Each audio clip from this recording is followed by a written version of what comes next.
Días, bienvenidos a esta mesa del método de diversidad. Bienvenidos a los panelistas, a todos ustedes. Hola, buen día. Bienvenidas a todas las personas también que están del otro lado viéndonos. Ojalá haya bastantes que nos estén siguiendo y si no, nos van a poder ver luego grabados. Esa que está entrando ahí es mi perro que no toca la puerta. Situaciones del vivo, me van a disculpar. Se le hizo tarde y dijo, ay, llego tarde a la charla y se me vino a la oficina. Perdón. Bueno, bienvenidos nuevamente. Les voy a contar un poco de qué vamos a hablar en esta mesa y un poco en qué tiempo vamos a desarrollar las charlas, los comentarios, las preguntas y el debate. Si me permiten, me dan un segundito mis notas. Así las leo bien. Bueno. Voy a presentar a nuestros panelistas. Ahí está.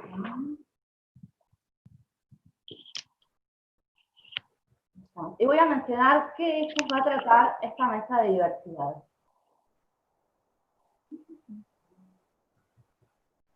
A ver, acá.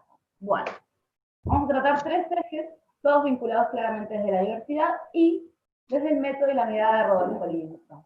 El primer eje es identidad, nombre y familia. Un caso desde lo doméstico es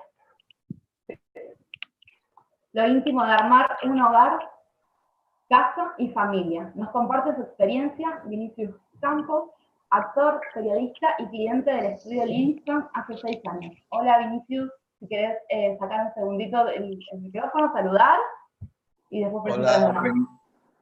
Buen día, yo soy Vinicius, como dijo Maga, yo soy actor, periodista y nada, yo estoy casado con Eduardo y hace 6 años decidimos adoptar a unos niños, a 3 niños, nuestros hijos, entonces necesitábamos un espacio más grande, compramos un PH antiguo y alguien nos habló de Livingston.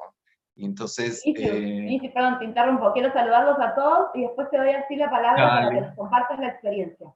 Perfecto. Gracias. El segundo eje que vamos a ver en esta mesa es binarismos y dicotomías, las complejidades de lo binario en nuestros ámbitos y por lo tanto en nuestras formas de habitar, las limitaciones del entendimiento arquitectónico en sistemas dicotómicos. Nos comparte su análisis Leonardo Giaimo, arquitecto FADUBA, doctorando en arquitectura y urbanismo FADU de la Universidad de Mar del Plata, activista LGBTIQ+, en la Asociación Civil 100% Diversidad y Derechos, militante del urbanismo transfeminista en la colectiva Ciudades del Deseo y egresado de la formación Arquitectos de Familia en FADU del 2016. Leonardo, buen día. Hola, buen día, gracias por la invitación. Gracias por participar. Y en nuestro tercer eje, acá estamos. Historia y proyección, un recorrido sobre lo doméstico y urbano entendido desde la jerarquía de género, sobre las observaciones de cómo hemos constituido hasta ahora nuestros hogares y nuestros entornos, deberemos proyectar a futuro. ¿Cómo puede el método ser útil para esta transformación? Nos comparte su investigación la doctora y arquitecta Daniela Arias, doctora en Teoría e Historia de la Arquitectura, especializada en temas de género, máster en Laboratorio de la Vivienda Colectiva Sostenible del siglo XXI. Ha sido responsable desde 2012 y hasta hoy de los cursos de revisión tipológica Habitar el Presente en el marco de ese máster y los congresos internacionales de vivienda, ambos dirigidos por Zaida Musti y José María Montaner. Ha utilizado el método en España mezclado con las herramientas de Habitar el Presente con resultados muy interesantes. Daniela, bienvenida, buen día. Hola, buenos días, gracias. Buenas tardes para mí. Claro, pero vos estás desde España. Sí, y con calor. Bueno, perfecto. Entonces, hemos saludado a los participantes. Sabemos que la mesa se llama Método de Diversidad. Y hay un detalle más que resolvimos ayer acá con mi asistente técnica, que es que quiero explicarles cómo funciona esto de la participación de ustedes, de quienes estén participando, viendo y asistiendo. Van a poder, ustedes lo están viendo por YouTube, y entonces van a poder comentar en el chat de YouTube que Barbie ahí desde el usuario del encuentro, y la saludan, Barbie.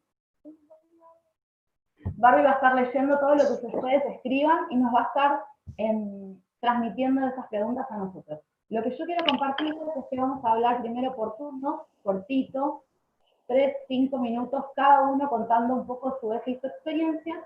Luego vamos a hacer un debate entre nosotros 4. Y luego vamos a abrir a las consultas de los demás. Entonces, por favor, cuando redacten esas consultas, piénsenlas como algo para que se entienda al final de la charla de lo que estamos hablando. Pero, además, nos ocurrió un recurso diferente para sumar, que es que tenemos un teléfono de WhatsApp. Entonces, los invitamos a quien sienta ganas de grabarnos un audio cortito, 30, 40 segundos, por favor, no más, que también sería pasado como pregunta, como consulta, como opinión, si tienen ganas, al final de nuestro debate, y ahora les voy a pasar el número. Entonces, como si fuese un programa de radio, ¿no? Nos dejan el mensaje y al final les pasamos. Nos resultó interesante poder contar también con sus voces y no solo, bueno, leer los mensajes de un chat. A veces nos gustaría poder hacer un vivo y que participen todos, pero se vuelve muy difícil la conectividad, y este recurso nos pareció que podía incorporar sus voces del otro lado de la pantalla, así no nos ven solo a nosotros. Bueno, les voy a pasar ese teléfono. Un momento, que acá estoy buscándolo. Es un WhatsApp argentino, entonces es más 54, que sería Argentina, 9 celular 11 Buenos Aires, y el teléfono en sí es 50 95 45 02. Más 54 911 50 95 45 02.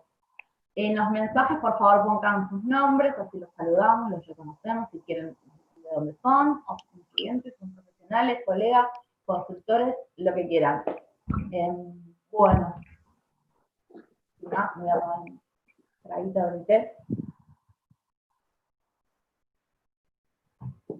Y les voy a contar un poco de cuál es el hilo conductor de esta mesa. Entonces sí le voy a dar después la palabra acá a los panelistas. Discúlpenme si me vengo más fuera, voy a leer un poco para no perderme. Y a ver si me olvido algo, voy a mirar mi machete del cronograma también.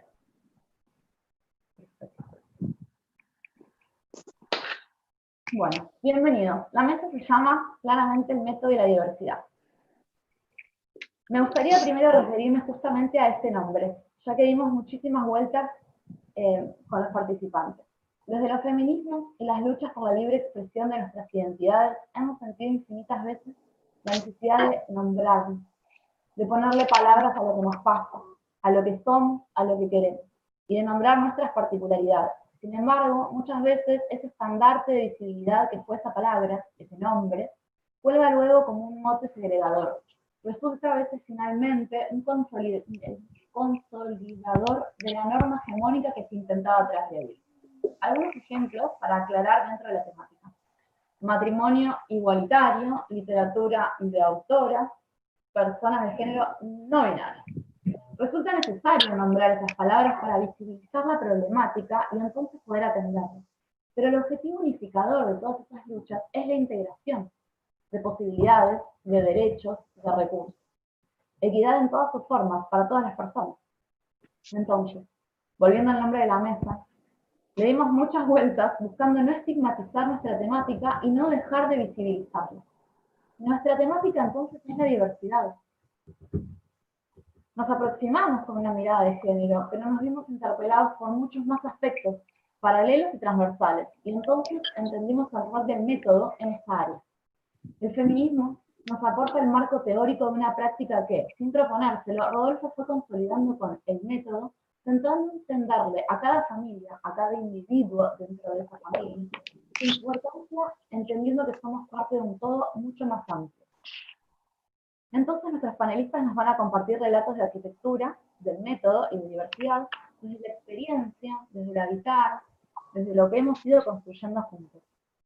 El método nos plantea la construcción de relaciones genuinas, colocándonos en un plano de igualdad desde lo humano que está muy por sobre nuestro conocimiento de la profesión específica.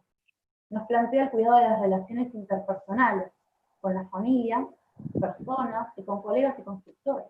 Nos plantea el trabajo en equipo, colaborativo e interdisciplinario, valorando los distintos saberes.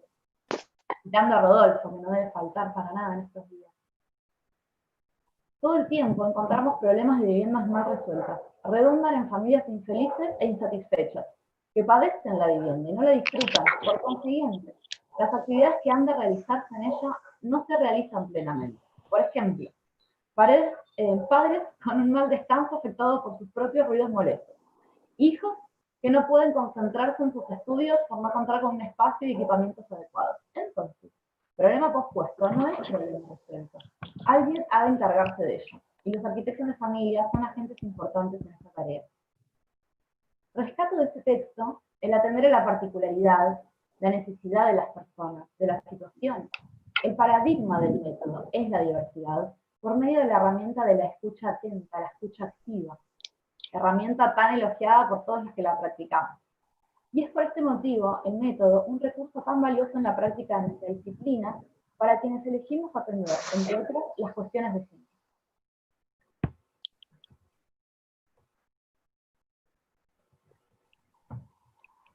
Pero hay otro tema, a mi parecer, muy interesante, que a veces relegamos cuando hablamos de la vivienda, cuando hablamos de la arquitectura familiar, aunque Rodolfo no lo relega para nada, que es la ciudad y el urbanismo. Rodolfo ha dedicado en su material de divulgación muchísima atención a temas integrales más allá de la vivienda, como la ciudad, la sociedad, política, economía, arte y justicia social, entre tantos otros temas. No perdamos esa riqueza de ese debate. No dejemos de ver el bosque por el árbol. Entendamos a la familia como una unidad fractal de la sociedad y a la vivienda como una unidad fractal de la ciudad. Será interesante pensar estos ejes de la diversidad en múltiples escalas. Un modelo de ciudad que vela por el cuidado de las personas, por su seguridad, integraría mucho más la sensibilidad y sana convivencia de unos con otros. Esta perspectiva de ciudad como ente vivo, caldo de cultivo de las relaciones sociales, es una perspectiva que no ha aparecido en las universidades o en las grandes ciudades. Sin embargo, tiene muchos puntos de contacto con la forma de trabajo de Rodolfo. Las ciudades son como el hogar donde suceden las cosas, y para que las cosas sucedan, los entornos deben ser amigables, con texturas, con colores, atendiendo a las personas mayores y a los niños, fomentando la creatividad y despojándose de todo personalismo. ¿Dónde? Si es accesible para los menos favorecidos, entonces ahí sí es accesible para todos. Bueno, un poco con esto quería dar presentación a esta mesa. Espero que se haya entendido el hilo, que les resulte interesante. Y entonces saludo nuevamente a Vinicius, y ahora sí, te doy la palabra para que nos compartas tu experiencia como cliente de Rodolfo y nos cuentes de tu historia. Bueno, ahora sí, yo estaba ansioso. No, como contaba, hace 6 años, 7 años, nosotros estábamos en un proceso de adopción de 3 niños con mi marido acá en Buenos Aires, y encontramos un PH en Palermo que nos parecía que podía ser nuestra casa, ¿no? Entonces, antes de comprarlo, fuimos con un arquitecto amigo y que dijo, no, está buenísimo, o sea, tenés la planta baja, vos podés construir arriba las habitaciones, haces un piso más y entran todos, van a estar recómodos. La casa miraba a un patio muy chiquito, muy oscuro, era una casa, un PH en el medio. Y cuando me dijo eso de construir un piso arriba, o sea, abajo entras, están la parte social, subís una escalera, tenés los dormitorios, me parecía que súper resultaba, que era como lo obvio. Y ahí una amiga en una fiesta nos dice, ¿conocen a Rodolfo Livingstone? Y la verdad que no lo conocíamos, buscamos algunos libros de él, empezamos a leerlos, a conocer un poco de su trabajo. Yo creo que hubo una frase que me enamoró, que yo dije, hay que hacer el trabajo con este hombre, cuando dice, yo soy un enamorado de la arquitectura y el sexo. Yo dije, este tipo sabe lo que dice. Pero más allá de esto, empezamos el proceso de ir a las entrevistas, al principio incluso dudando un poco porque eran necesarias esas entrevistas previas, o sea, pagar antes de un proyecto, pagar para que te escuche, y empezamos a entrar en un mundo nuevo, completamente distinto, que sí éramos una familia homoparental, que sí el tema de la diversidad era importante, pero esto no fue en ningún momento lo que llevó el trabajo adelante. Yo creo que lo que llevó el trabajo adelante fue cuáles son las necesidades que ustedes tienen como familia. Entonces, por ejemplo, yo creo que una de las cosas que fue fundamentales es que Rodolfo nos pregunta la edad de los chicos y cuando se entera que son chicos grandes dice, para, no necesitan habitaciones en el mismo piso, ustedes van a tener mucho más privacidad si están en pisos distintos.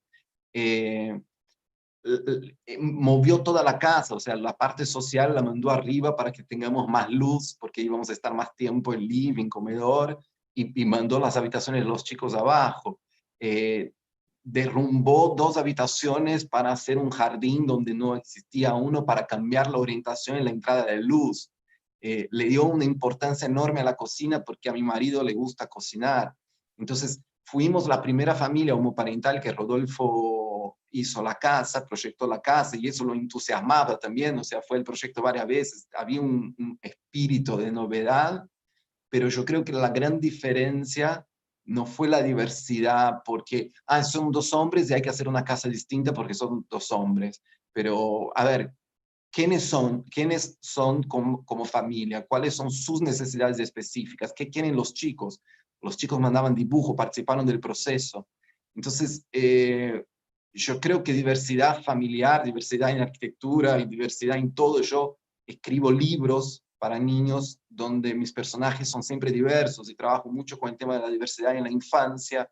Mi trabajo en Disney también es volcado a la diversidad en la infancia. Y yo creo que lo que une toda esa cosa que llamamos diversidad en distintos ámbitos es la escucha, de no asumir que una cosa es así porque es así, sino tener el tiempo y el cuidado de pensar individualmente. Me imagino que el desafío cuando vas a construir un edificio con varios departamentos, que más o menos es todo igual, es otra cosa. Pero cuando uno tiene la oportunidad y la posibilidad de hacer su propia casa, tener un arquitecto que no asuma las cosas como las son, ¿no? O sea, las habitaciones son arriba, esto es abajo, sin mirar la necesidad específica de este lugar, rompes cualquier posibilidad de diversidad. O sea, yo creo que sin escucha no hay diversidad. Y yo siempre digo y juego un poco con esto, que Rodolfo, con el mismo presupuesto que nos había pasado el otro arquitecto, nos hizo una casa que nunca la hubiéramos podido pagar, porque nos aumentó tanto la calidad de vida con estas pequeñas cosas que puso atención, que la plata que teníamos solo daba para hacer una casa modelo, una casa básica, una casa estándar, y Rodolfo con el trabajo de escuchar y preguntar y cuestionar y no tomar algunas decisiones porque sí, porque son así, porque se suele ser así, nos dio muchísima más calidad de vida. Entonces, para nosotros fue una gran experiencia, y yo creo que cambia todo, cambia la manera que como nos relacionamos en casa, cambia nuestras relaciones.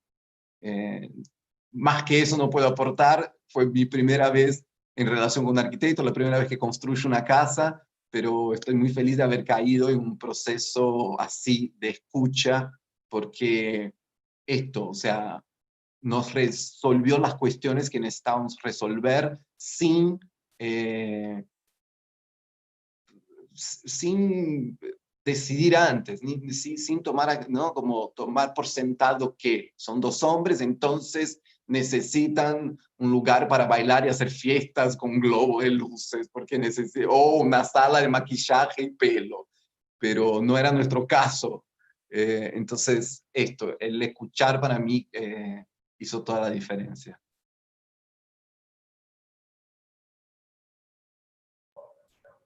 Gracias, Vinicius. Hermosa tu experiencia. Tengo ahí algunas preguntitas y algunos disparadores, pero los voy a guardar para después. Gracias. Leo, te paso la palabra a vos. Dale. Bueno, para recordar un poco lo que sería esta primera ronda, la idea era que comente un poco al respecto de una idea que estábamos debatiendo, que era, de alguna manera, qué aportes podríamos hacer desde las teorías queer, desde la diversidad, desde desde las prácticas de habitar de la diversidad,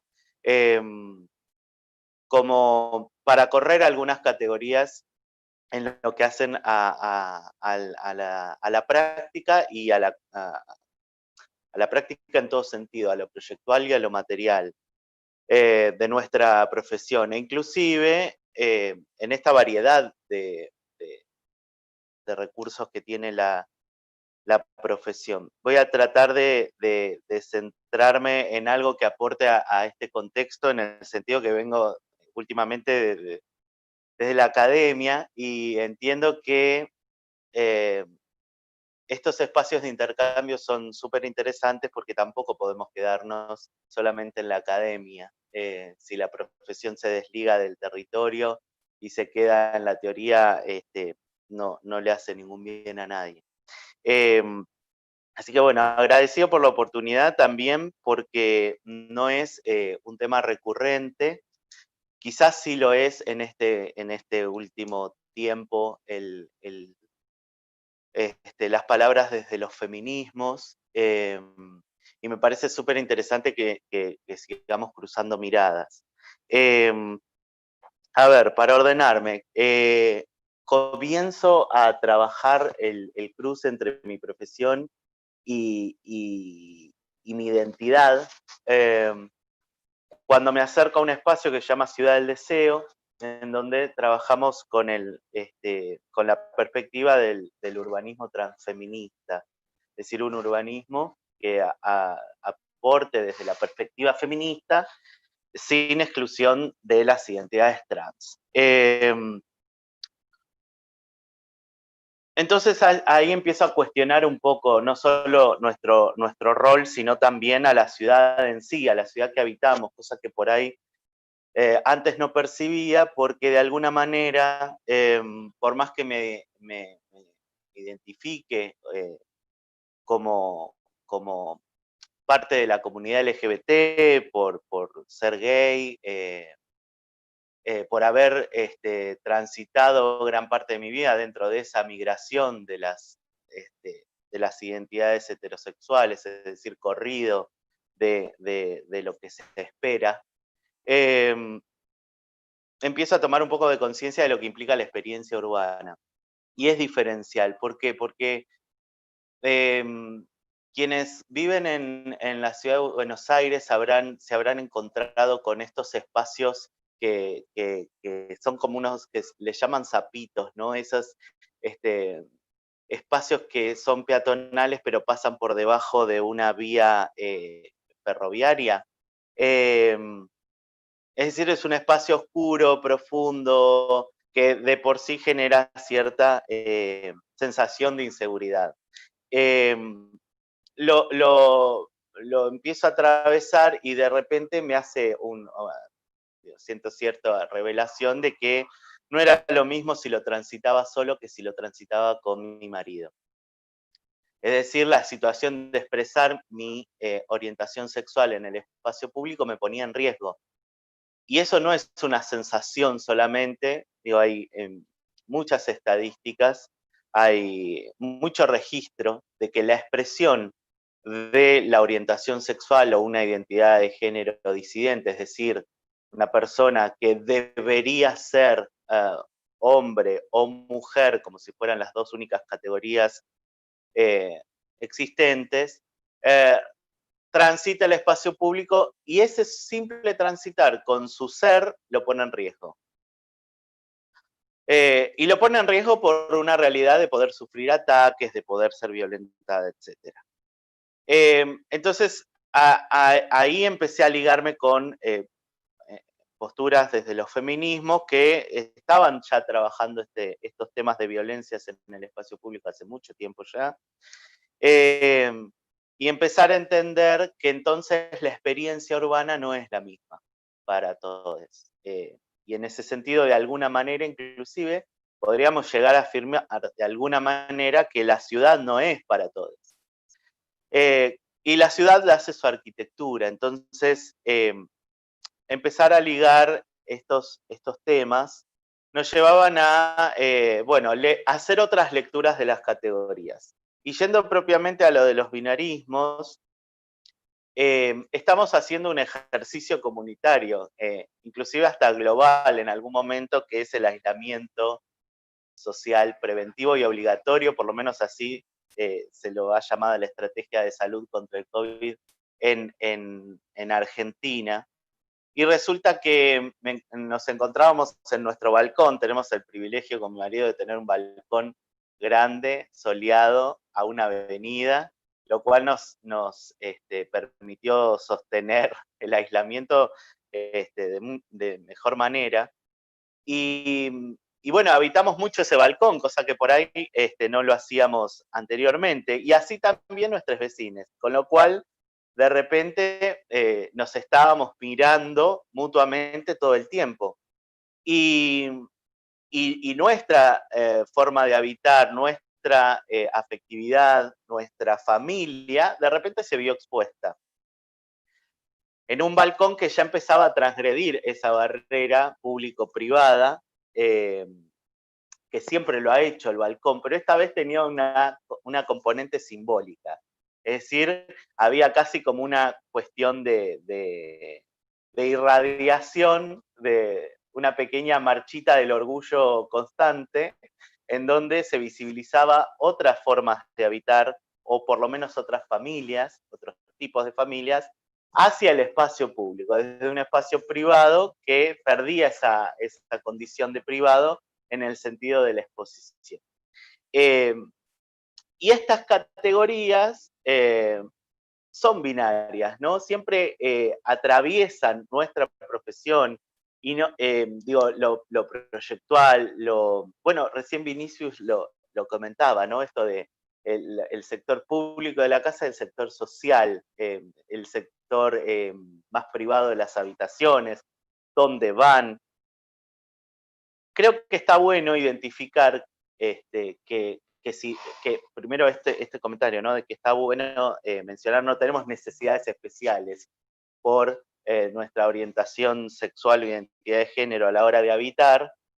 Es una realidad igual que necesitamos visibilizarnos y nombrarnos, porque existe todavía una inequidad, pero pese a que no hay una necesidad arquitectónica especial, sí la arquitectura y el urbanismo siento que reproducen estas categorías todo el tiempo, lo público y lo privado,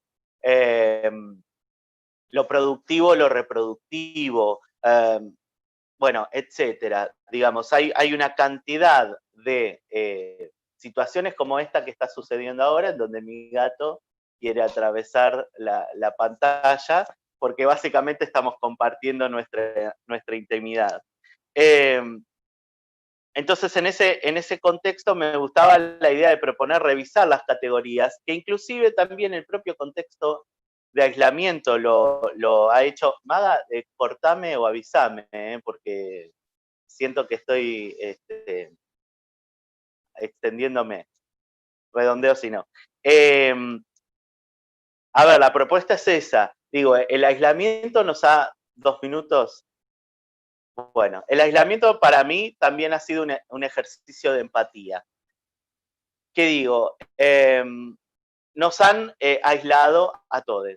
De repente nos metieron a todos hacia adentro, y en ese ejercicio creo que lo que hemos compartido es lo que para algunas personas es una realidad, pero es una realidad de toda la vida. Es decir, las personas que manifestamos o expresamos nuestras orientaciones en la vía pública, hablo de darse la mano, un beso, etcétera, no fantasiemos, o quienes manifiestan su identidad de género que no corresponde a los cánones establecidos, o las expresiones de género que no corresponden con el sexo asignado a nacer, es decir, un varón afeminado, una mujer masculina, y todas las variantes que hay en el medio, y tampoco plantearlo como extremos. Pero bueno, digamos que vamos de todas esas expresiones, son condenadas en la vía pública. Miradas,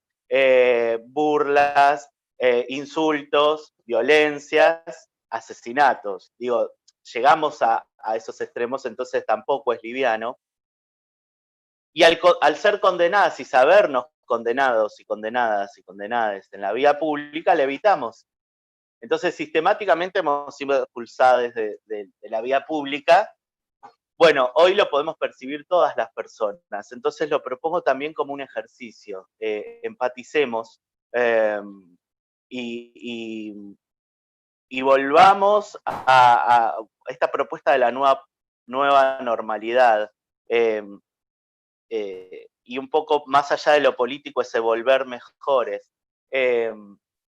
Insisto, más allá de lo partidario. Creo que volver mejores es eso, a una nueva normalidad en donde ninguna expresión, ninguna identidad queda fuera de la ciudad, y en términos propiamente de arquitectura, revisemos las categorías, porque otra cosa puesta en jaque es para qué sirven los distintos espacios de nuestras casas, porque yo en este momento estoy dando esta ponencia desde un rinconcito de mi living comedor que se convirtió en oficina, y al lado están los gatos con sus tarritos de comida, y por acá se puede estar preparando un desayuno o lo que sea. Digo, los usos se han modificado. Hay mucho para revisar. No quiero extenderme más ahora, por ahí podemos hacerlo. ¿Viste? Ahí está. Con los famosos deditos acusadores. No, bueno, creo que es eso, ¿no? Que no seamos ingenuos, ingenuas, que la arquitectura puede ser muy amena o puede ser muy violenta. Muchísimas gracias, Leo. Sí, un poco también, me adelanto a Dani, ¿no? Los deditos para no meterme violentamente con el micrófono encima tuyo, y porque creo que le hace más divertido al que está mirando. No le hagas gestos también. Bueno, perfecto, muchas gracias, Leo. Daniela, entonces te paso la palabra a vos para que nos... Bueno, a ver, hay mucho para decir, pero bueno, haremos lo que se pueda en el tiempo que se pueda. También por eso permití que Leo se extienda un poco, porque estamos bien de tiempo, así que es muy interesante lo que nos comparten. A ver, bueno, gracias a mis compañeros de mesa, a Vinicius y a Leo. Mira, me quedé, no tengo guión, porque un poco también me gustaba ver por dónde venían los comentarios de los compañeros. Y me quedé con unas palabras que dijo Vinicius que me van a dar como el pie, que me dio el pie, que es: sin escucha no hay diversidad, y que no hay que asumir que algo es así porque es así, ¿no?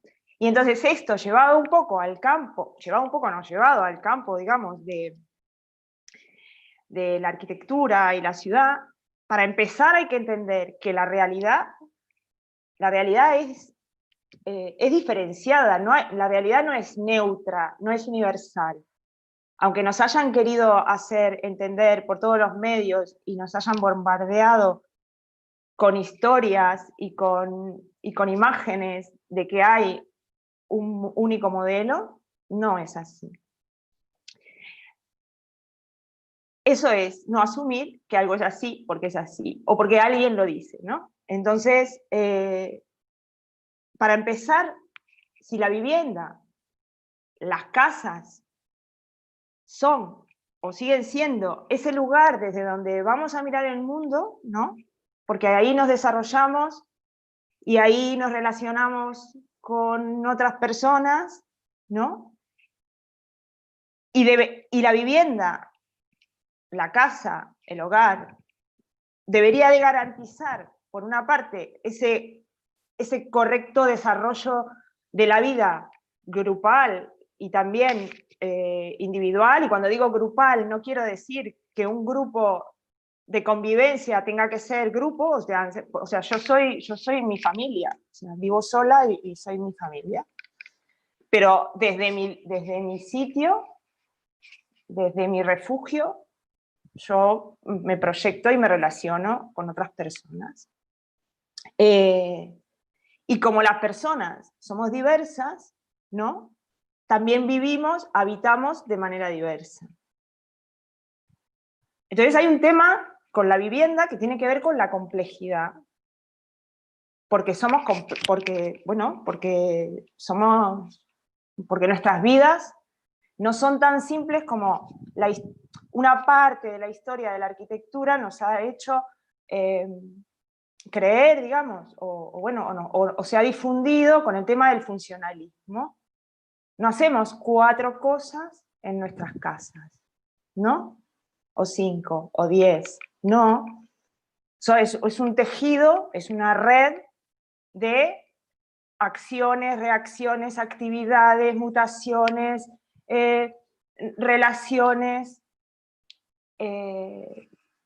Bueno, un poco por ahí hablar de eso, de que como somos diversas, vivimos de manera y habitamos nuestros espacios de manera diversa. Ahora, estos espacios están determinados, está claro, lo decía recién Leo, ¿no? Sobre cómo, bueno, la arquitectura y la ciudad, ¿no? Reproducen, limitan, habilitan diferentes maneras de estar. De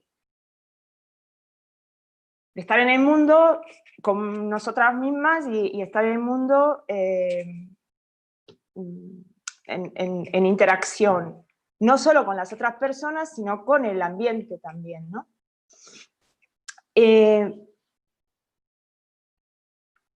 Y entonces esto, ¿no? Como habitar como hecho complejo implica espacios complejos, ¿no?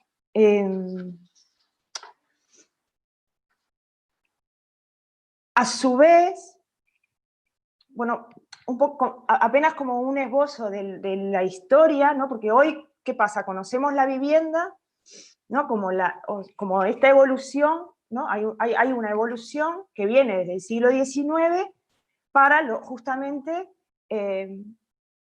un modelo de familia idealizado. Un modelo de familia burgués, un modelo de familia que se le consideraba el adecuado y que eso también tiene que ver con formas de control, ¿no? No deja de ser un modelo de control, el de difundir un único, neutral y universal modelo, y que viene desde el siglo XIX, pero también con la modernidad, digamos, en los años 20, de los años 20 al 50, que se producen cambios a nivel arquitectónicos muy importantes, asociados principalmente a los cambios tecnológicos y socio y geopolíticos con las guerras, y con la difusión, esto es súper importante, ¿no? Porque empieza como la difusión masiva de un modelo de vivienda mínimo, ¿no? Bueno, desde el existence minimum, digamos, pero tecnificado, porque por ahí podemos recordar que hay una industria bélica que cuando no hay guerra también se tiene que transformar, ¿no? Y tiene que se busca como sus nichos, ¿no? Entonces, hay un cambio de paradigma arquitectónico que ha sido muy útil y muy bueno en algunos aspectos, y en otros, eso sumado al mercado ha redundado en un tipo de viviendas que conocemos, caja de zapatos, cuanto menos mejor, ¿no? Porque resulta económico y da beneficios a los inversores. Y eso visto de afuera. Y visto de adentro, ¿qué es esto? Es la simplificación de la vivienda, que implica la simplificación de la vida, cuando acabábamos de decir de que la vida es vivir, habitar, es un hecho complejo. Con nuestras cosas, ¿no? Ahora decía Leonardo, con nuestros enseres, pero también con nuestras personas queridas o no queridas, porque si tengo que discutir con alguien por teléfono, mi casa puede habilitarme a eso o no, ¿vale? Entonces, es que es como, yo me lo imagino como una red, y aparte tridimensional, que no es fácil, ¿no? Y bueno, con respecto a esto, a que los espacios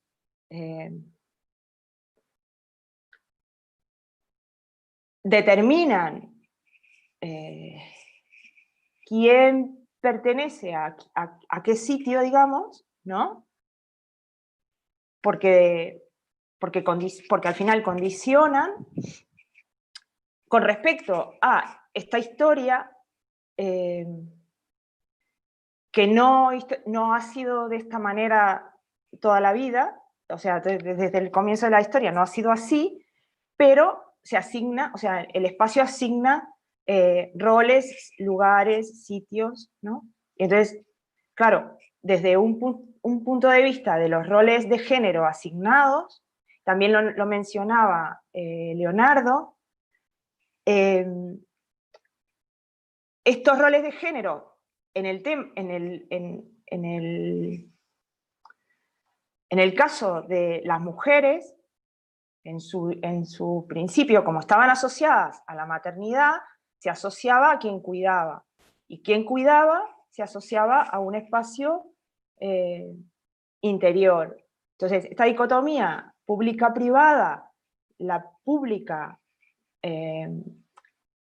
asociada al varón y a la mujer biológica por haber dado a luz al interior, se ha perpetuado a lo largo de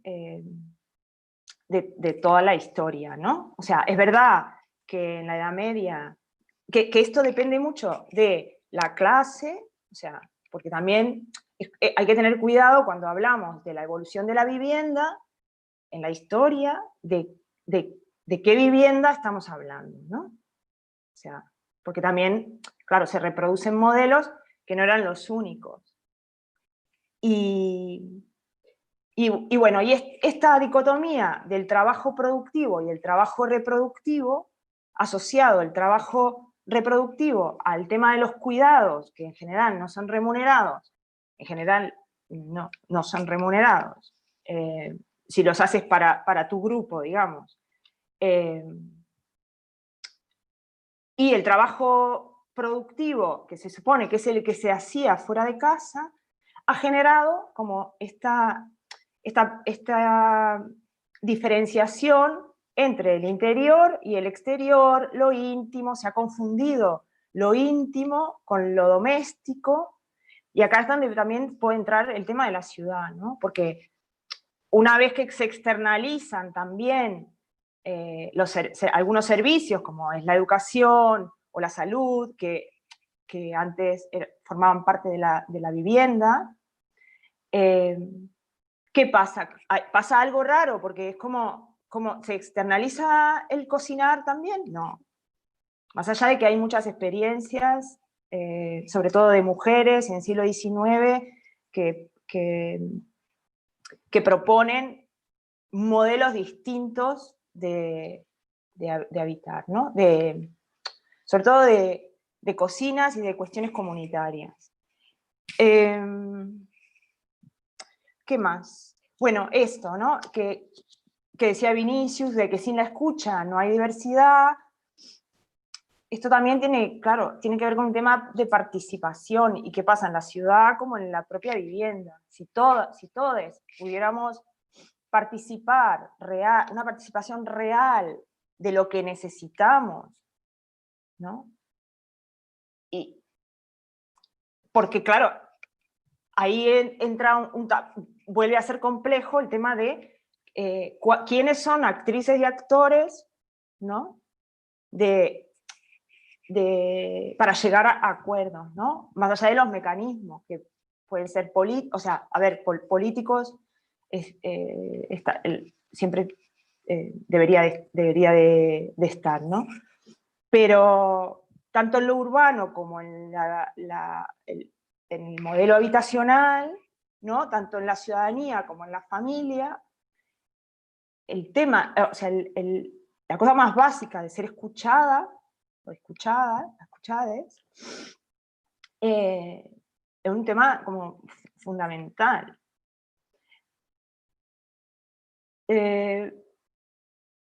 Claro, si en escucha no hay diversidad, ¿qué pasa? Si hay una promoción de vivienda, ¿cuánto? Ya. Vale. Si hay promoción de vivienda y tengo que proyectar para nadie, sí que hay estrategias. Hay estrategias, por ejemplo, de prever distintos tipos tipológicos, de prever flexibilidad en las viviendas, de prever que no sean viviendas jerárquicas. ¿Qué quiere decir esto? Que de alguna manera, yo como proyectista, hago una previsión de que, claro, no es igual que escuchar a la usuaria y al usuario, pero sí de que pueda adaptar, de que mi vida se pueda adaptar más fácil al espacio, ¿no? O lo que debería de ser que el espacio se adapte a mi forma de estar en el mundo, ¿no? De habitar, ¿no? Y no, ya, me voy, adiós. No, perdón, no era que hacerte, era que estaba de acuerdo que debería ser no tanto que poder adaptar mi vida al espacio, sino el espacio a mi vida, como en ese orden de jerarquía. Porque estaba de acuerdo, era un gesto de que acordaba con lo que estabas diciendo. Igual te invito a que si te quedaste sin darle un cierre porque te sentiste apurada, no, por favor. No, es que esto, ¿no? O sea, si yo de entrada hago un proyecto, habitaciones, por ejemplo, de igual tamaño, con la misma entrada de luz, o sea, si yo no le doy jerarquía a la vivienda o al proyecto de entrada, hago que, o sea, que los usuarios posteriores, los que entren, puedan, ¿no?, adaptar. Si no hago dimensiones infames, si doy posibilidades de abrir y cerrar, si hago no sé, si proyecto una cocina que, por ejemplo, pueda abrirse y cerrarse, si no hago baños exclusivos, que esto es un poco lo de la jerarquía en la vivienda.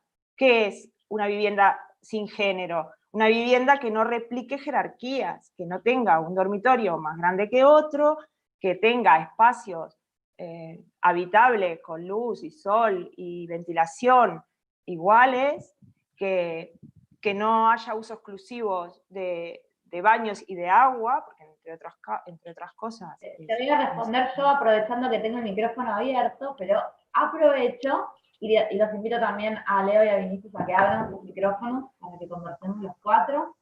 Voy a recordar el teléfono de WhatsApp al que pueden mandar audio si quieren, que es más 54 911 50 95 45 02. O de vuelta. Más 54 911 50 95 45 02. Si bien pueden escribir sus consultas en el chat de YouTube y nos están llegando, también nos pueden mandar audios de este WhatsApp y si podemos saber si nos pasamos. Lo que quería responderte yo, Daniela, lo que estabas diciendo, era que la diversidad que hoy se plantea en los modelos de vivienda múltiples, por lo menos desde la academia, no estoy tan metida en la parte de vivienda en los estados para saber efectivamente qué se está haciendo, pero por lo menos desde la facultad sí, es la cantidad de dormitorios, porque la única diversidad familiar que se ve es la cantidad de hijos, el tamaño poblacional. Es tremendo, y da igual si sos un artesano que si sos una persona que, no sé, un escritor, no sé, pero sí, pero en las escuelas sigue siendo así. O de trabajar con un cliente ficticio, también, ¿no? Pero sin escuchar realmente necesidades, no de cuántas personas son, necesidades mucho más vitales, como que ¿qué me gusta hacer cuando me levanto? Que por supuesto no será lo mismo que me guste a mí a que le guste a mi compañero. Sí, y por lo tanto no asumir que hay una mejor y única relación entre dormitorio, living, comedor. Y única relación, porque más de una vez dicen, no, acá está mal proporcionado, es que no está bien vinculado. ¿Para quién? ¿Según? ¿Para quién? Claro, ¿para quién? Si yo no entro nunca a mi dormitorio, quizá puedo tener una alcoba como la del 17, ¿sabes? Quizá puedo tener una... Es que esto tiene que ver con la neutralidad y con lo universal, ¿no? Creo. Y de ahí el eje de esta charla, ¿no? ¿Leo? No, que Perfecto, pensaba que pensé que levantaste también... la mano. No levanté la mano, pero fue como una expresión de aprobación. En realidad pensaba también que obviamente estamos hablando de la producción industrial de vivienda, ¿no? Esa producción que tiene que ver con el desarrollo inmobiliario más que con la arquitectura, y que produce lo que se llama extractivismo urbano en las ciudades que hace tanto daño, que es... porque acá nos corremos, ¿no? De la relación de la vivienda artesanal. ¿Qué es extractivismo urbano? Porque no estoy segura de que todos conozcan el término si no están en tema. Así que No, gracias, sí, ahí va. Digo, la vivienda artesanal es un ejercicio como el que describía Vinicius, que es 1 a 1 entre un grupo de personas que desarrollan ese proyecto. Y la vivienda industrializada o la producción industrial de vivienda es la que produce esto que podemos llamar extractivismo urbano, que es la explotación de los recursos urbanos para generar una plusvalía hacia un grupo reducido de personas. Bienes que deberían ser de todos son sobreexplotados por el mismo grupo de personas. Eso produce que la... Mi bocadillo ecologista, como decir, el agua, Claro. el suelo y el aire, ¿no? Hablemos Sí. eventualmente de las propiedades, del derecho de propiedad sobre el agua, el suelo y el aire, como derecho de todos, ¿no? Es exacto, porque cuanto más se reproduce la densidad, el mismo parque que era para 5 ahora es para 300. Bueno, a lo que voy es que en todas las formas de producir viviendas se reproducen estas inequidades, pero especialmente, como decía Daniela recién, en las productos, en esa vivienda tipo, en donde vos tenés una master suite con dos duchas, un jacuzzi, etcétera, pero no por el exceso, el lujo, etcétera. Cada una es libre de ser, pero si al lado de eso hay un bañito, que ahora en la ciudad de Buenos Aires por lo menos puede no tener bañera porque la sacaron, inclusive puede no tener bidet porque también quitaron eso como un servicio mínimo. Y vamos a la puerta corredista porque el barrido tampoco va a entrar. No, digo, en esto que es la diversidad, están estas otras violencias. Lo que menciona Daniela es básicamente la reproducción del adultocentrismo en las viviendas. Es una ciudad pensada para un grupo, adulto, blanco, varón, heterosexual, clase media. etcétera. Clase media, y convengamos que cada vez más clase media alta, porque el acceso a la vivienda está imposible, los alquileres han llegado al... Me gusta... Los que alquilamos nos conformamos con lo que conseguimos. Y es el 50% de tu salario. A ver, me gusta que estemos hablando en una mesa de diversidad de problemáticas transversales, porque esto es lo que es justamente la mirada política e interseccional, es decir, entrecruzada con distintas capas de la diversidad. Pero me encanta eso porque lo que podemos traer a esta mesa es, en un sentido de reflexión, porque estaba pensando recién que nosotros por ahí podemos seguir charlando de esto un montón de tiempo, pero pensaba, arquitecto de a pie, en su estudio, en su trabajo cotidiano, Lo que está bueno de esto para llevar a cada uno, me parece, no por intentar hacer la traducción ni bajar una línea, sí para hacer una sugerencia. ¿Cuántos somos cómplices, los arquitectos de estas reproducciones violentas? Porque a veces diseñamos estos master suites y le ponemos bedroom, porque para vender hay que vender como el marketing indica. Y es violento esto que plantea Daniela, ¿no? Digo, este mundo pensado para adultos, para ciertos adultos, y cuánto reproducimos de eso y cuánto no reproduce una arquitectura que escucha. En esto Leo. creo que... Lo que pasa Sí. que también, perdón, Vinicius, no, perdón. No, yo iba a agregar que, discutiendo un poco eso de la ciudad, lo que me asusta, yo vengo de São Paulo, que es una ciudad mucho más poblada que Buenos Aires, ¿no? Como en que no hay tanto territorio como hay acá. Y a mí lo que me asusta en Buenos Aires, que es una ciudad con mucho territorio, Argentina es un país con mucho territorio, y cada vez más la publicidad trata de convencernos que vivir en 15 metros es súper cool y divertido. Entonces yo digo, ¿por qué tantos estudios en Palermo de 15 metros cuando todavía hay barrios enormes como Boedo, Pompeya, que todavía tienen espacio enorme para desarrollar con servicio de transporte público, pero a la vez hay una cosa de llevar a que nos conformemos a vivir en cajitas de 15 metros como si fuera cool? Ay, mira qué copado, sacas tu cama desde el placar, wow. Vinicius, yo personalmente soy de conurbano y noto también esa compulsión por moverse a Capital, por ir a trabajar a Capital, por ir a estudiar a Capital, siendo que justamente muchas de esas condiciones de salubridad y de diversidad en el habitar, tanto público como privado, se dan mucho más holgados en conurbano. Yo soy capaz de alquilar algo con jardín en conurbano y no en Capital, y sin embargo, desde la cultura conurbanense, está mucho el centralicémonos hacia Capital. Quería retomar un tema que había mencionado Leo, que me resultó... Solo una cosita, una cosita, Magalí, que esto también tiene que ver con las políticas urbanas, ¿no? O sea, porque si nosotros logramos, o desde de las políticas urbanas tenemos ciudades policéntricas, donde en realidad... Tengo un ejemplo concreto que yo cuestiono por qué muchos van a trabajar a Capital, siendo que trabajo en general hay por todos los territorios. Pero se suele decir también, bueno, y vamos a estudiar a Capital porque la Universidad de Buenos Aires está en Buenos Aires. Pero fue una política de Estado, de algunos gobiernos, llenar de universidades en provincia, justamente para descentralizar esa cuestión de que vayamos todos a estudiar al mismo lugar.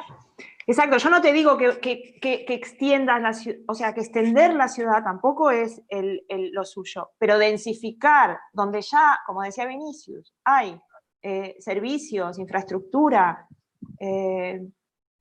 y generar centros, o sea, generar barrios, primero que los barrios funcionen como barrios y después que eso genere, ¿no?, como una red de barrios. Nodos vinculados. Exacto. Y descentralizar desde hacer centros, no desde desintegrarnos. Hacer múltiples centros en una red. Acá convoco a mi amiga Ceci, la quiero mencionar, que ustedes conocen, Ceci Crescenzi, con quien desarrollamos un trabajo de ese tema cuando nos recibimos en quinto, así que aprovecho el momento y la menciono porque era justo el tema de nuestra Ceci de quinto. Quería retomar el tema que dijiste, Leo, de lo interesante de cómo este tema nos convoca tan transversalmente a tantos temas, y el tema de la niñez, el tema de tenerlos en consideración como individuos, y de cómo el método justamente nunca fue desde su origen, en muchos casos sin intencionarlo, pero desde esta mirada de Rodolfo tan integrativa de cada particularidad, los niños siempre han sido considerados en el método. Es muy importante para los arquitectos de familia que de las reuniones participen todos los integrantes, e incluso esto que vos decías, Daniela, de yo soy mi familia, y Leo, te vimos, si bien hablaste de tu marido, vimos también a tu gato, y mi perra que acaba de pasar.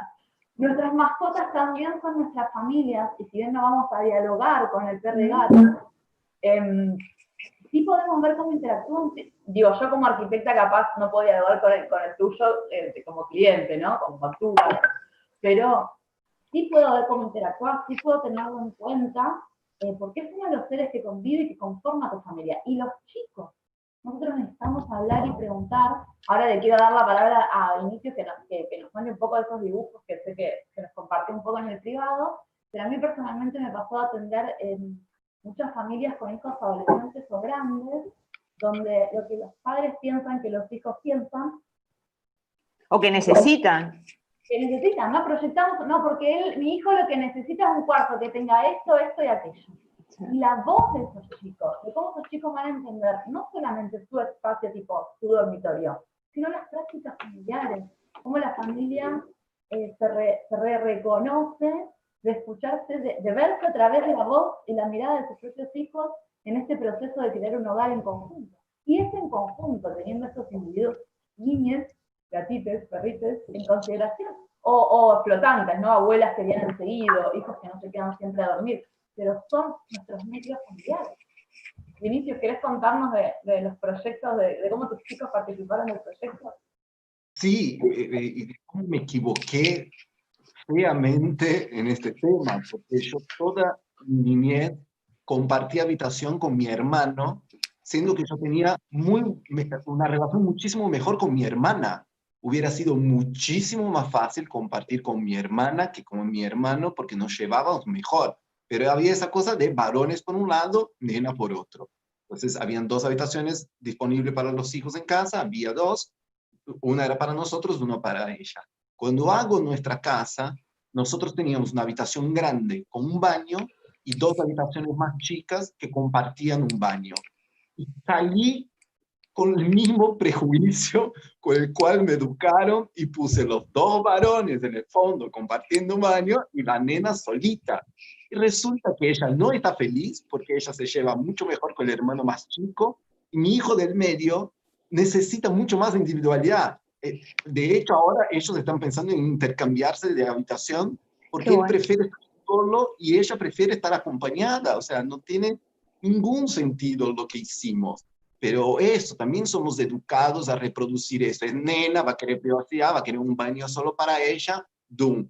Pero sin preguntar eso. O sea, ellos dibujaron su casa, participaron un poco del proceso, no tanto porque todavía no eran nuestros hijos, estaban en el proceso de adopción, así que se hacía de una manera lúdica para no generar expectativas, pero mira cómo repetimos cosas que vienen impuestas, incluso yo siendo diverso o estando afuera de lo que se dice la mayoría, no fui capaz de cuestionarme eso cuando hice la casa para mis hijos. Sí. Es que, claro, y también lo comentaba Leo, ¿no? Un poco hablando de su experiencia, de su experiencia, es que al final cargamos con nuestra mochila, nuestra experiencia, nuestros recuerdos, nuestras formas, porque bueno, estamos en proceso de construirnos, es un proceso, ¿no? Y entonces, claro, y claro, con el método está tal que te va, ¿no? Te va como deshilachando, ¿no? Como creencias y formas, ¿no? Yo lo he aplicado algunas veces, incluso he hecho fusiones del método, porque, bueno, también como es un método, sirve para eso. Sí, perdón, cerrá la idea y comenta. Vale, no, y claro, y cada familia es distinta, todas las respuestas son diferentes, y tiene esta cosa de que nos vamos, o sea, que así como en el método nos vamos descubriendo, o sea, vamos descubriendo, claro, pero que no es lo que crees que necesitas, sino lo que realmente necesitas, ¿no? Pero claro, ese despliegue, digamos, es difícil de hacer porque traemos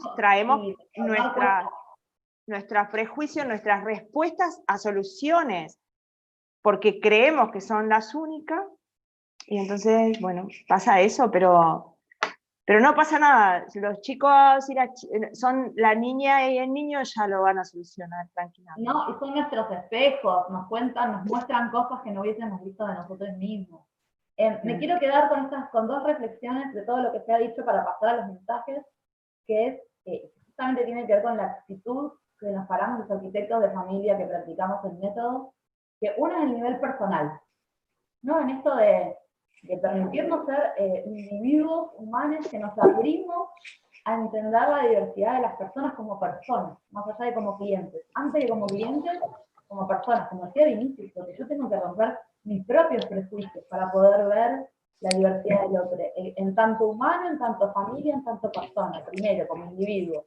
Y después como profesionales. Esto que mencionó Leo, de que todavía planificamos y nuestros métodos proyectuales actuales dan hijos todavía de este movimiento moderno que vos mencionabas, Dani, están entendido a lo productivo de este sistema que viene justamente surge, como bien decía, con la era industrial en el siglo XIX, el mundo se vuelve productivo y la familia debe volverse productiva también. Y entonces en esta categorización, sistematización, algo que nos entre en una cuadrícula que podamos mensurar, la arquitectura se volvió dicotómica, ¿no? Esto que me encantó lo que mencionaba Leo, de lo público, ahora digo que no lo sé, lo público, lo privado, lo productivo, lo reproductivo, lo binario, hombre, mujer. Si nosotros proyectualmente no nos salimos de esta lógica dicotómica en general, ¿no? Donde un dormitorio solo es un dormitorio y no es un... Así como vos decías que no vas nunca a tu dormitorio, hay otra gente que habita el día entero en su dormitorio. Está mucho más que una cama. Si nosotros no somos capaces como profesionales de salirnos de estos paradigmas tan binarios, esa es la deconstrucción tal vez que nos toca ahora como profesionales, como proyectistas, ¿no? Desestructurar nuestro paradigma, de construir nuestro paradigma para generar uno nuevo. Entonces, abrirnos como personas, vincularnos como humanos y como proyectistas, abrir también nuestras teorías, cuestionarlas y ayornarlas a lo que como personas y como humanos y como sociedad nos pasa. Para construir siempre para esta sociedad, y no para sociedades pasadas o idealistas que todavía no existen, sino para esta sociedad. Bueno, me parece súper interesante. Quiero leerles un montón de mensajes que están llegando re lindos y a ver si se da para pasar un par de los audios. Viendo la hora, siendo que quedan 10 minutos, voy a leer todos los mensajes juntos porque creo que dan una unidad y capaz que podemos responder como cosiéndolos en lugar de atender a cada uno, ¿no?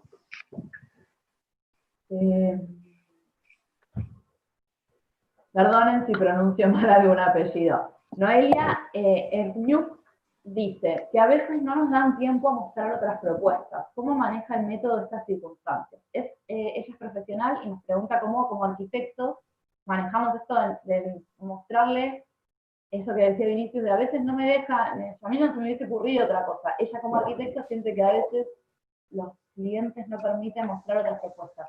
El método tiene esto bien pensado, ahora lo vamos a contar. La arquitecta Verónica Tirán nos dice, una parte de la sociedad va evolucionando a ser más humanos, más empáticos y sinceros.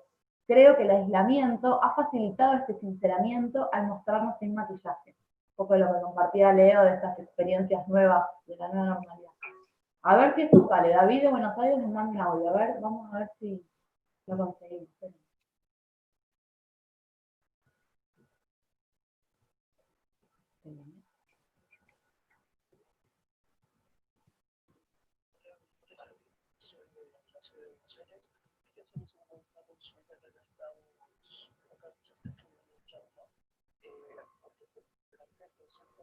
No escucha.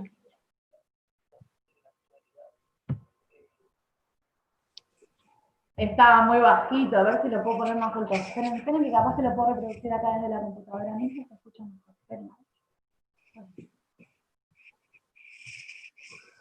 Me interesaría saber qué es lo que piensan sobre la vivienda de los sistemas públicos, ¿no? Cómo se piensan esas viviendas concretamente, porque lo que después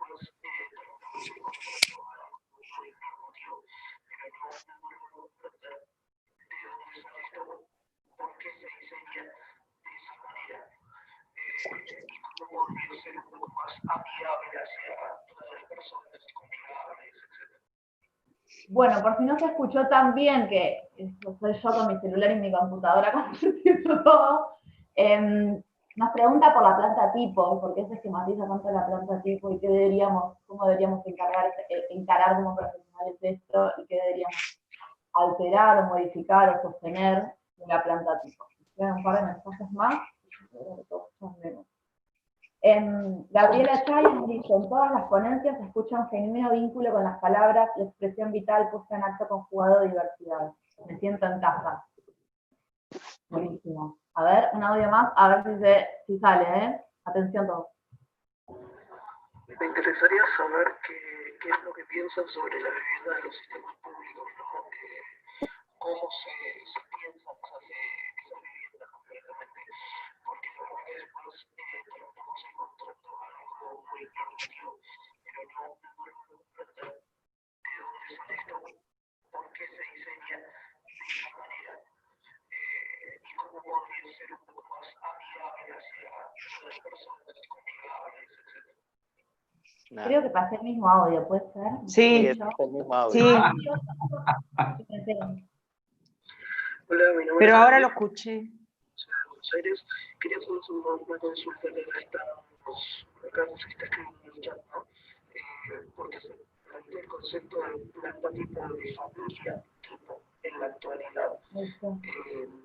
Si saben de dónde salió eso, se plantea, sería buenísimo si lo pueden explicar. Gracias. Creo que David es el mismo de los dos audios, pero en un audio va a plantear lo de la planta tipo y la familia tipo, y en el otro justamente los conjuntos de vivienda. Buenísimo porque entendió el tema bárbaro, lo planteó de... Yo no escuché lo de la planta tipo, ¿qué planteó? ¿Por qué es tan rígido? ¿Por qué tenemos unos sistemas tan encasillados con esto? En términos de entender a la familia tipo, a la planta tipo, a la plantilla urbana tipo, menciona un poco todos estos temas. Y me queda creo que un solo mensaje, que los leo yo. Anabela Marrapodi dice, los espacios que integran a las personas con discapacidad, sobre todo usuarios de sillas de ruedas, o se arma un espacio exclusivo para CCD, personas con discapacidad, o directamente ni se tienen en cuenta, ambas posturas segregan, ¿no? Como eso. Acá, los que tienen un problema vengan todos por este costado. A ver, Barbie, ¿me quedó algún otro mensaje sin leer? Creo que estamos, ¿no? Estamos, Maguita. Perfecto. Es que, perdón. No, Sí, con respecto a esto, al último comentario, ¿no? Es que incluso mirémonos quiénes somos, o sea, quiénes estamos en esta mesa, ¿no? O sea, es tan fuerte lo que traemos y nuestra experiencia que cuando hablamos de diversidad, es que casi sin intención dejamos fuera, ¿no? Otras realidades, ¿no? Y bueno, y en este caso de problemas físicos, pero puede ser generacional también, ¿no? Porque podemos hablar de personas mayores o viejos. Y en este caso lo que dice el mensaje a lo que haces referencia a vos es a la incomodidad, al no estar a gusto, pero también mencionó en su exposición, Leo, el peligro, de que algunos ámbitos no son solamente incómodos, son peligrosos. Él hablaba de este espacio de los zapitos de la ciudad, y dijo una frase así como muy, a ver si yo puedo agarrar para lo que escribí, acá está. Dijo, no sentía que era igual ir solo que ir con mi marido. Y yo, no saben, en mi cabeza hizo cruce así, porque yo tuve que invertir para entenderlo, porque para él es más peligroso ir con su marido que ir solo. Mientras que capaz que para mí es más peligroso ir solo que ir con mi marido. ¿No? O ir sola con muchas mujeres. Me parece contradictorio en sí mismo. Pero bueno, estos espacios de que a veces genera incomodidades, está bueno que tengamos las incomodidades, y esas incomodidades o malestares a veces se exceden tanto que generan peligro, ¿no? Pero las personas con silla de ruedas, las personas con poca movilidad, no tienen ni casas pensadas para ellas, ni espacio público pensado para ellas.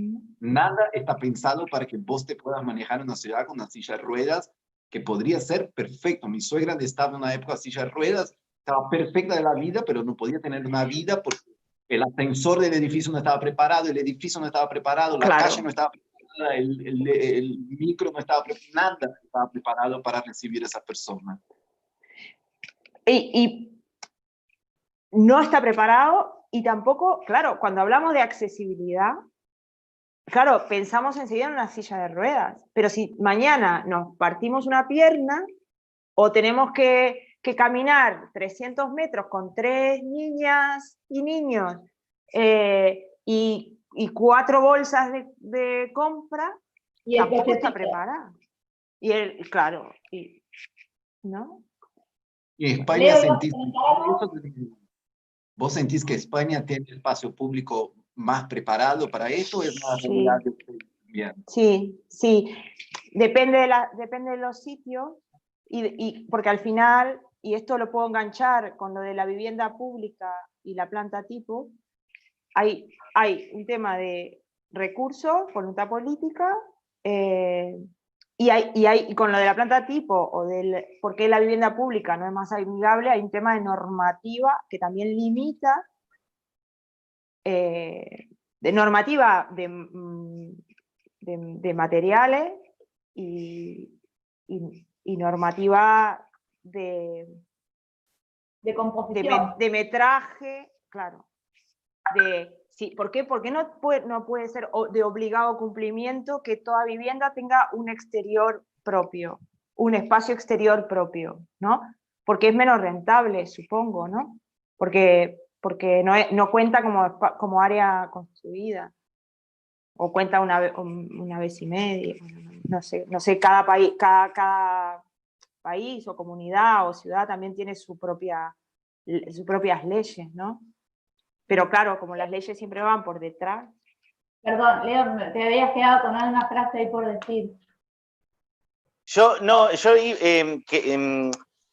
quería tentar una respuesta que unifique, porque en realidad lo veo a todo absolutamente vinculado, desde la última pregunta hasta lo que veníamos hablando. A ver, en términos de accesibilidad, hay problemas de accesibilidad en todos los términos. Como decía Daniela reciente, desde la fractura mínima, como decía Vinicius, pasás un tiempo en silla de ruedas, es decir, por ahí tu vida no es plena en silla de ruedas. Esto me lleva a lo fluido. La fluidez no es incorporada como categoría y sin embargo creo que todo fluye o debería fluir, inclusive las identidades y las orientaciones. Más allá de eso, digo, la accesibilidad también está impedida no solo en términos de movilidad, sino de acceso pleno. Yo no puedo ir con las uñas pintadas una pollera porque de mí se espera que vaya con un pantalón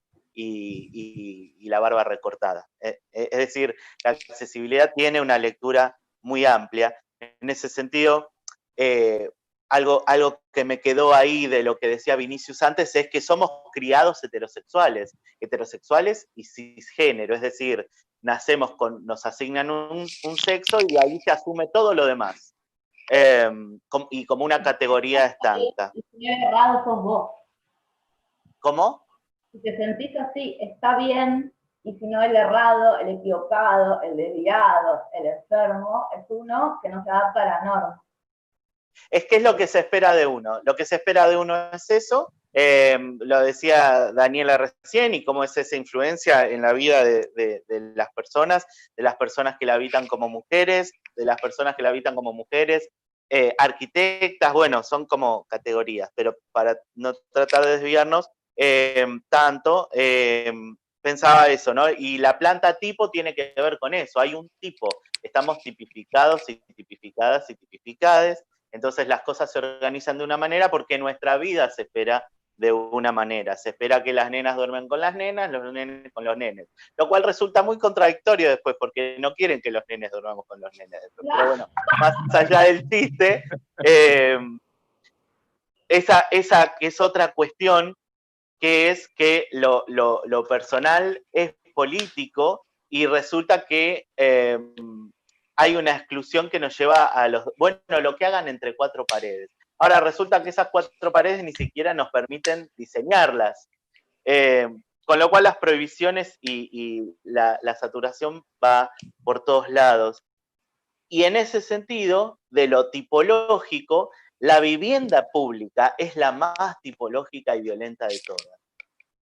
E inclusive, para no ahondar en temas proyectuales, que está muy revelado, quisiera mencionar brevísimamente que en la vivienda del Estado no están incluidas la accesibilidad de las personas travestis y trans.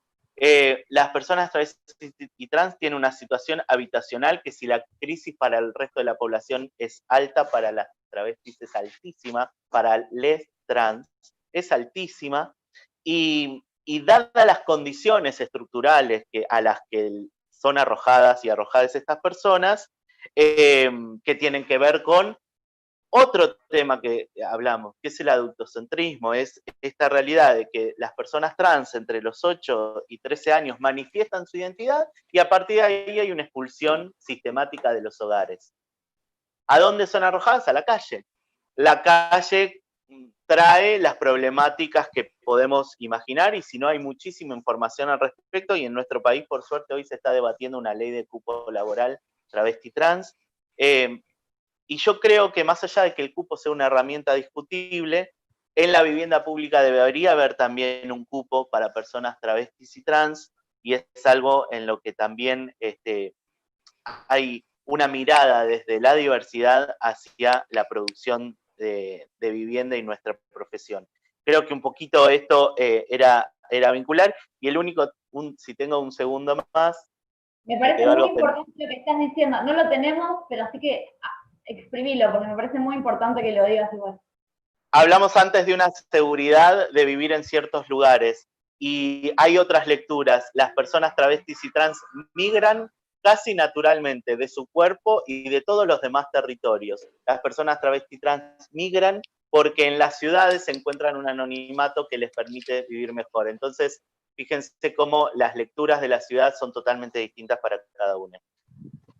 Bien, estamos pasados casi 5 minutos, pero me parecía importante mencionar esto. Justamente las personas trans son tan relegadas que si teníamos 5 minutos para dedicarlos en esta charla, no quería apurarte, me parecía importante nombrarlos y nombrar toda su problemática. Como último comentario, ya para cerrar y despedirnos, quería retomar un segundito el primer comentario de Noelia, que nos pregunta cómo hacemos del arquitecto de familia desde el método, si no nos da el tiempo el cliente de mostrar varias propuestas. Y me quedé pensando que nosotros enfocamos esta charla de la diversidad con el método, y cómo el método es tan flexible por esta escucha activa de desarmar, de construir, interpretar a cada individuo y entonces atender particularmente. Pero tiene otra enorme ventaja de la diversidad, que está en el método proyectual, que es que arquitectos de familia en su proceso no entrega un proyecto. En la primera entrega, los arquitectos de familia siempre vamos a entregar mínimamente 3 proyectos, porque asumimos que no existe un proyecto perfecto, y que esa escucha se profundiza justamente en la diversidad de posibilidades. Y cuando esa familia o esos individuos son confrontados a la diversidad de posibilidades, amplían también la diversidad sobre su desconstrucción, sobre verse, sobre enfrentarse, que tu hija te diga, no, pero yo no quiero el baño solo, porque lo vio dibujada y pudo ver esa situación y lo pudo expresar. Entonces después sí, en función de esa segunda escucha sobre una diversidad de planos, avanzamos a un ajuste, que le doy esta respuesta a Noelia, y notamos que nosotros eso, la diversidad en el método que Rodolfo nos propone está en la escucha, en el trato y en el proceso creativo de los proyectistas también, que me parecía... Perdón, Maguita, estamos re fuera de tiempo. Te pido disculpas a todos. Bueno, y los invito a todos a que vayan a la próxima mesa de Infancia y Arquitectura Coparticipativa. Bueno, gracias a todos. Maguita, si querés saludar, y ya cerramos la transmisión. Yo agradecerles a todos. Gracias.